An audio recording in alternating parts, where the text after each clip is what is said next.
ছোটবেলা শীতের দিনে সকালবেলা নলেন গুড়ের সাথে খই ছাতু মুড়ি মাখা অনেকেই খেয়েছে, আর এটা খেতে কিন্তু ভালোই লাগতো। বড় হওয়ার সাথে সাথে খাবারটা কোথায় হারিয়ে গেছে, আর আজকালকার বেবিরা তো এটা চেনেই না। তো মাসি মাসির কাজকর্মগুলো কমপ্লিট করে দিচ্ছে, আর আমি আমার কাজ কমপ্লিট করেছি, রান্নাও করে নিয়েছি। তো ভাবলাম আজকে স্কিন কেয়ার করা যাক। তো নিয়ে নিয়েছি চিনি প্যাকেটের ভিতর, আর খুব সহজেই করে নিলাম এটা পেস্ট।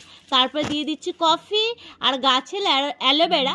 আর যেহেতু আমার গাছ আছে, গাছেরই ইউজ করলাম। তোমরা চাইলে দোকান থেকে কিনা অ্যালোভেরা জেলও ইউজ করতে পারো। তারপরে লেবুর রস একটু, ব্যাস।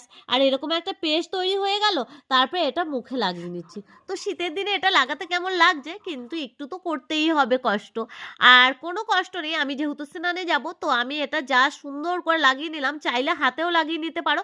এটা রোদে পোড়া দাগও দূর করে দেয়, আর স্ক্রাবিংয়ের সুন্দর কাজ করে। 15 মিনিট পর চলে এসেছি স্নান করে। তারপরে পুজো করে মনাকে খাইয়ে দিলাম, আর আমিও খেয়ে নিচ্ছি। তো আমরা খেতে থাকি। তো